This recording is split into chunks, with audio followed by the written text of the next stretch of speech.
presentasi saya di saat budaya positif kemarin. Nah, yang saya mau terangkan di sini adalah apa itu budaya positif. Boleh waktu itu mempersiskan.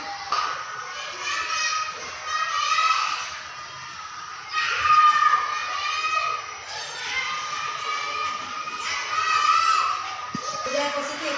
Lanjut. Apa itu budaya positif? Nah, berdasarkan hasil pemikiran dari pihak Dewantara bahwa pendidikan itu adalah menuntun segala kekuatan kodrat yang ada pada anak-anak agar mereka dapat mencapai keselamatan dan kebahagiaan yang setinggi-tingginya baik sebagai manusia maupun anggota masyarakat. Lanjut. Salah satu langkah awal kita sebagai pendidik adalah bagaimana memaknai dan menghayati pribadi kita sebagai manusia yang merdeka untuk terus belajar. Oleh karena itu, sebagai guru penggerak, kita mampu menuntun tumbuh hidupnya kekuatan kodrat yang ada pada anak-anak agar dapat memperbaiki lakunya, bukan dasarnya hidup dan tumbuhnya kekuatan kodrat anak itu.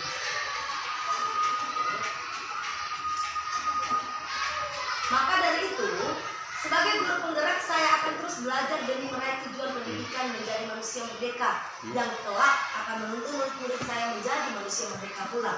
Ki Hajar Dewantara juga mengungkapkan bahwa dalam proses menuntun diri anak perlu merdeka dalam proses belajar serta berpikir, dituntun oleh para pendidik agar anak tidak kehilangan arah serta membahayakan dirinya.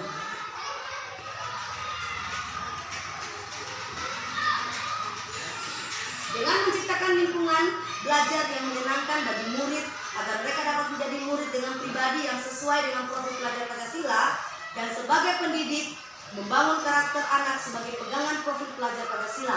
Pelajar Pancasila di sini berarti menjadi pelajar sepanjang hayat yang kompeten dan memiliki karakter sesuai nilai-nilai Pancasila.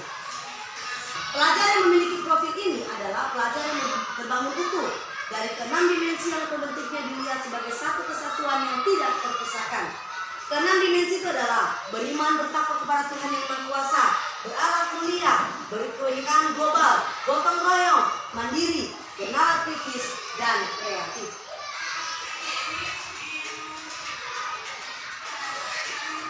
Untuk mewujudkan murid yang berdasarkan profil pelajar Pancasila ini, maka seorang guru penggerak harus memiliki peran yang penting, yaitu satu, menjadi pembimbing pembelajaran, menggerakkan komunitas praktis, menjadi coach bagi guru lain, mendorong kolaborasi, dan mewujudkan kepemimpinan murid. Agar peran guru ini selaras dan berjalan dengan baik, maka seorang guru hendaknya memiliki nilai-nilai, yaitu satu, berpihak pada murid, reflektif, mandiri, kolaboratif, dan inovatif.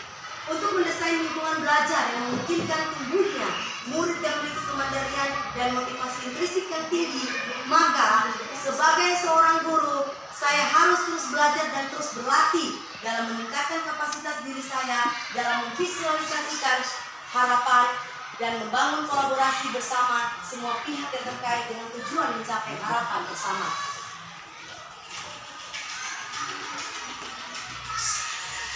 Di dalam profil ini juga mengandung nilai kebajikan yang bisa memotivasikan di sekolah dan di kelas, sehingga menjadikan sekolah itu menjadi tempat yang nyaman bagi murid untuk bisa belajar dan bertumbuh. Olehnya, saya sebagai guru penggerak harus memiliki visi yang kuat yang bisa menghubungkan hati lebih banyak pihak hingga mengundang upaya kolaboratif dan berdiri mewujudkannya. Dan saya berharap dengan visi ini memperjelas keberpihakan kita kepada murid. Oleh karena itu, seorang guru penggerak yang memiliki visi yang bisa mengarah kepada perubahan, baik perubahan di kelas atau perubahan di sekolah, untuk mencapai perubahan tersebut, maka seorang guru penggerak perlu mengenal pendekatan manajemen perubahan yang disebut sebagai inquiry apresiatif. Melalui strategis Bagja, saya dapat merangkul semua warga sekolah dengan meningkatkan komunitas dan kolaborasi sehingga dapat membentuk karakter dan budaya positif di lingkungan sekolah. Untuk lebih memperkuat motivasi intrinsik ini, yang berasal dari murid, yaitu yang mewujudkan budaya positif, maka diperlukan posisi kontrol sebagai seorang guru penggerak, yaitu bagaimana posisi kontrol sebagai manajer dengan menerapkan langkah-langkah restitusi untuk bisa membimbing murid. Dengan mewujudkan langkah ini, maka terciptalah makna disiplin yang sebenarnya. Makna disiplin di sini adalah belajar mengontrol diri sendiri. Artinya, pendidik mampu membimbing siswa dengan melakukan diskusi segitiga. Contoh-contoh dari foto-foto dari kemarin kita sudah membuat budaya positifnya. Disiplin-disiplinnya ini akan contoh-contohnya semua. Bagaimana anak-anak diberikan kemandirian, mereka mau menerapkan budaya positif.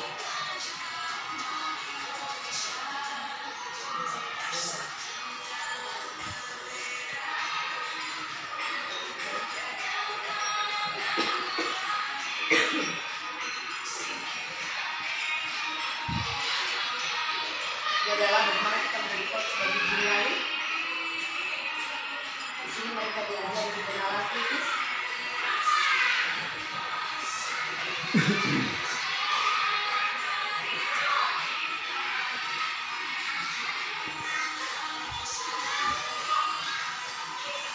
Ini adalah contoh-contoh dari budaya positif tadi.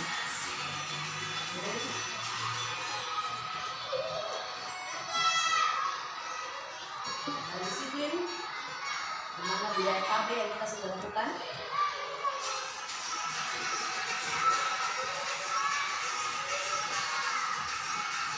Lalu nyata dari budaya positif. Latar belakangnya adalah untuk mencapai keberhasilan dalam pembelajaran di kelas. Tentunya semua itu dalam dukungan suasana belajar yang nyaman.